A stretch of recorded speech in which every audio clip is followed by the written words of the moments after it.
उत्तर प्रदेश के बहराइच में हिंसा पर अभी की बड़ी खबर मैं आपको बता दूं, पांचों आरोपियों को 14 दिनों की न्यायिक हिरासत में भेज दिया गया है।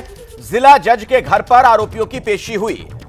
सुरक्षा कारणों की वजह से जज के घर पर ही इन्हें पेश किया गया और उसके बाद जो खबर आ रही है कि फिलहाल 14 दिनों की जेल, पांचों आरोपियों को 14 दिनों की न्यायिक हिरासत में भेज दिया गया है।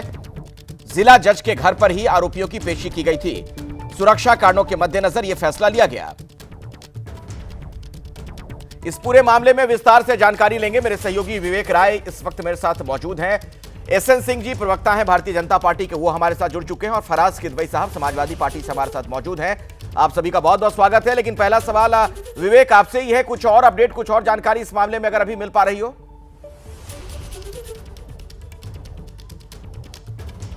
बिल्कुल 5 जो लोग जो कल हिरासत में लिए गए थे उनको आज कोर्ट में पेश किया गया है और पांचों को जुडिशियल कस्टडी में भेज दिया गया है।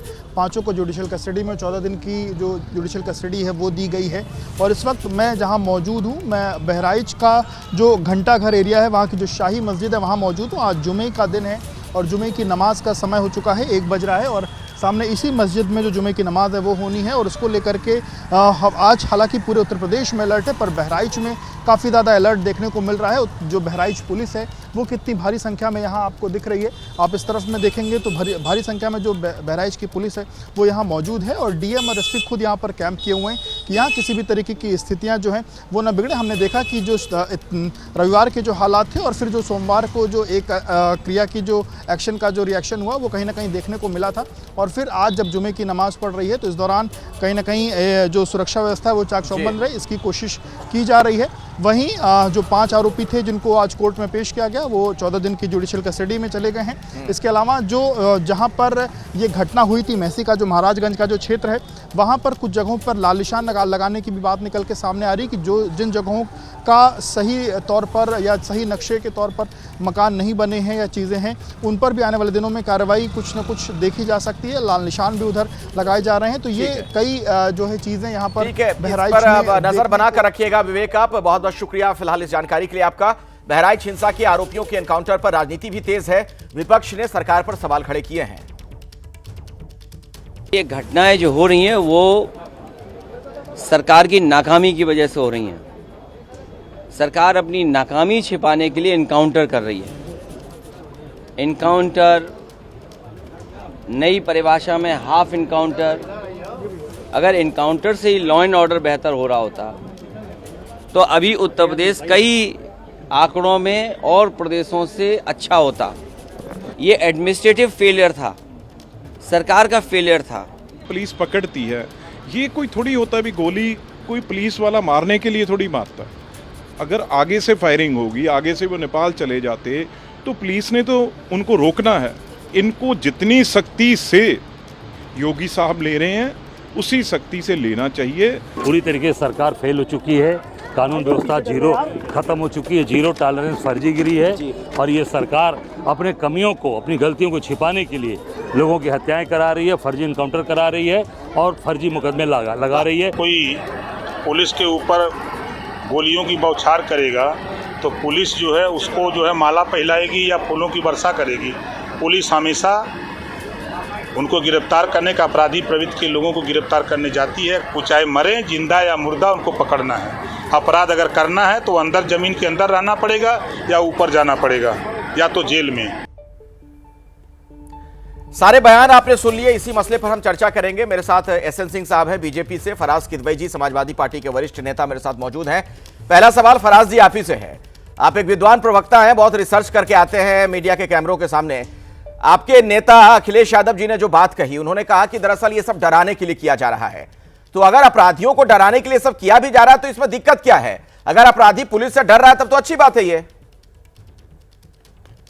अखिलेश जी देखिए, आज आपने एक बहुत अच्छा काम किया कि बहराइच में आपने जो जर्नलिस्ट हैं विवेक जी से वहां की रिपोर्टिंग करवाई। वरना भारतीय जनता पार्टी के जो ये नफरत फैलाने वाले नेता हैं ये बोलते एबीपी न्यूज जो है वो बहराइच से रिपोर्टिंग जिहाद कर रहा है। इनके एक विधायक जी हैं, उनका आपने ट्वीट देखा होगा और उन्होंने तमाम मीडिया चैनल्स के नाम लिखे और बगल में उनके जर्नलिस्ट के नाम लिखे और ये कहा कि ये रिपोर्टिंग जिहाद कर रहे हैं। तो भारतीय जनता पार्टी आज की तारीख में जिस तरह से नफरत का माहौल अखिलेश जी उत्तर प्रदेश में बना रही है वो किसी से छुपा नहीं है। मैं आपको एक छोटी सी लाइन बताऊंगा। जब गांधी जी की हत्या हुई थी तो सरदार पटेल जी ने गोलवलकर साहब को एक चिट्ठी लिखी थी और उन्होंने लिखा था सरदार पटेल जी ने कि गांधी जी की हत्या इसलिए हुई कि आपने देश में जो ये नफरत वाला माहौल बनाया। आज देश में यही माहौल तो भारतीय जनता पार्टी और उसके लोग बनाने की कोशिश कर रहे हैं। हमको ये समग्रता से देखना होगा अखिलेश जी कि राम गोपाल मिश्रा जी की जो हत्या हुई वो गलत हुई, और उसके पहले जो हालात बनाए गए भारतीय जनता पार्टी के वर्करों के द्वारा, उन सबको समग्रता में अगर आप देखिएगा तो आज देश में और खासकर उत्तर प्रदेश में जो माहौल ये नफरत वाला बना रहे हैं, ये 1947 से भी बदतर वाला माहौल बना रहे हैं। क्या नफरत वाला माहौल बना रहे हैं आप लोग सिंह साहब?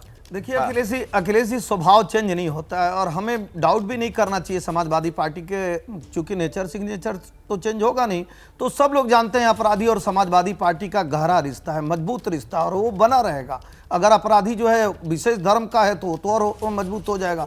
जब इनकी सरकार रहती है ना आदरणीय अखिलेश जी, तभी ये लोग अपराधियों के साथ खड़े हो जाते हैं, बेशक वो आतंकवादी घटनाओं में शामिल हो, सिमी के समर्थन करने वाला हो, और जब ये नहीं रहते हैं सरकार में तब भी अपराधियों की आवाज बन जाने का कार्य करते हैं। समाजवादी पार्टी के प्रवक्ता ने कहा, मैं इनसे एक चीज पूछना चाहूंगा, लगभग 499 इनकाउंटर हुए थे समाजवादी पार्टी के मुलायम सिंह जी की सरकार में, और लगभग 260 इनकाउंटर हुए थे आदरणीय अखिलेश जी की सरकार में। सारे इनकाउंटर वो सब सेकुलर थे, और जो भारतीय जनता पार्टी की सरकार में हो रहा है सब कम्युनल हो रहा है। मैं और चीज पूछना चाहूंगा, आप बताइए कि आदरणीय राम गोपाल मिश्रा जी के साथ जो हुआ उस पर संवेदना के एक भी शब्द समाजवादी पार्टी का आप दिखा दीजिए, नहीं दिखाएंगे, क्योंकि ये लोग मानकर चलते हैं आदरणीय अखिलेश जी कि हम जो करें, हम जो कुछ भी कह दें, जो कुछ भी कर दें वो सब जायज, और खास करके अगर वो विशेष धर्म का है तो हमको तो उसके साथ खड़ा ही होना। उदाहरण के तौर पे आप देख लेंगे, दुष्कर्म करने वाला अगर अयोध्या में दुष्कर्म करता है तो वो भी ठीक है, अगर वो कन्नौज में करता है तो भी ठीक है, बहराइच में घटना को अंजाम देता है तो भी ठीक है।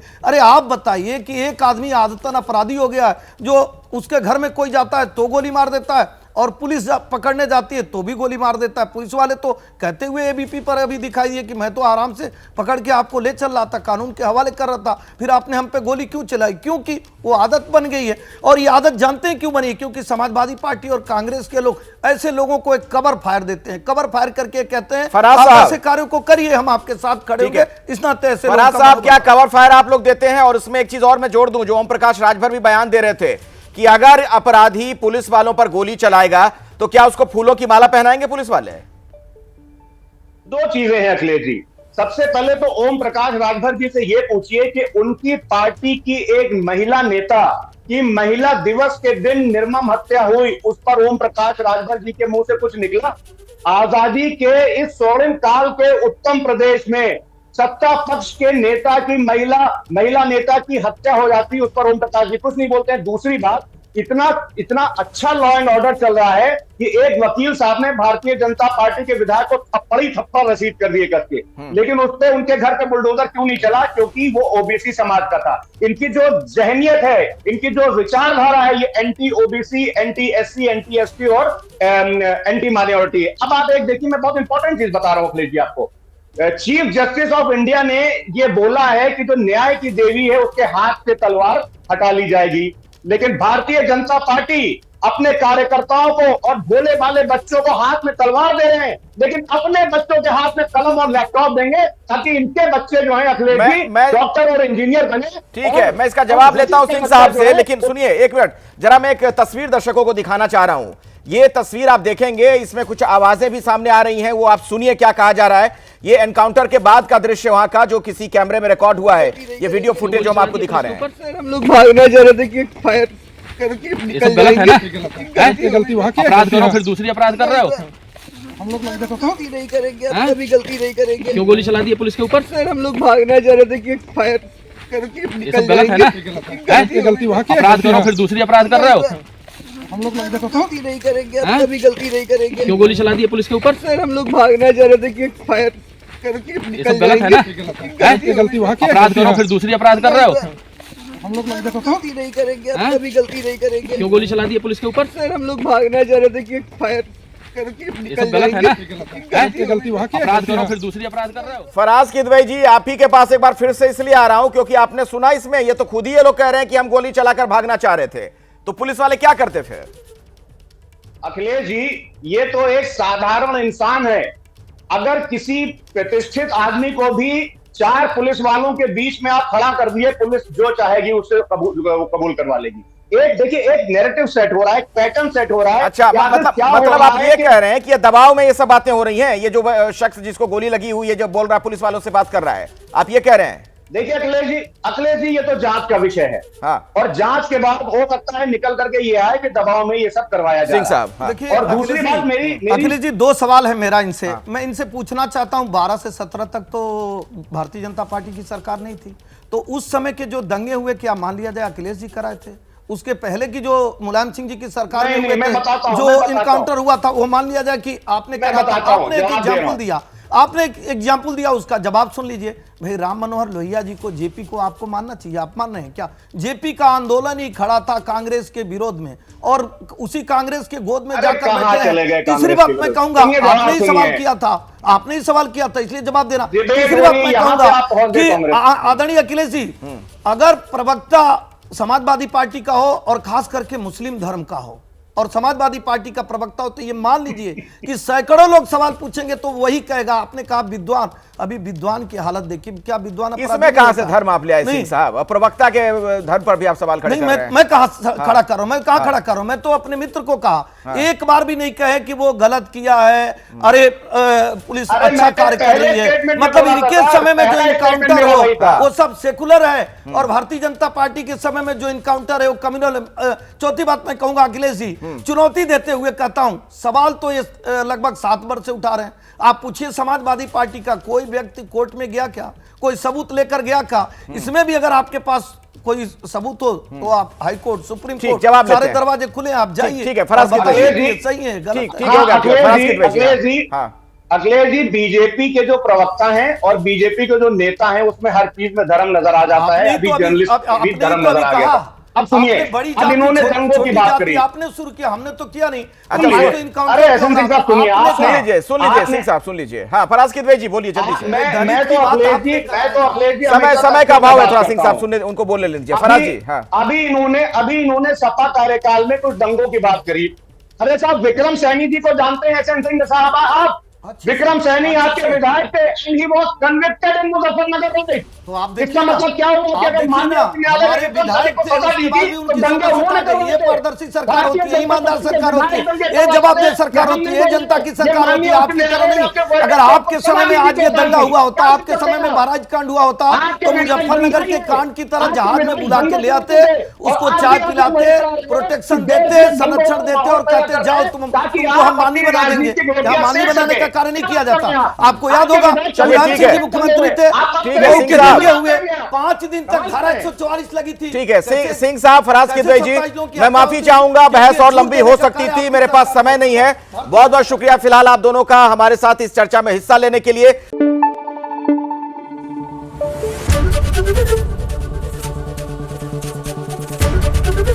एबीपी न्यूज आपको रखे आगे।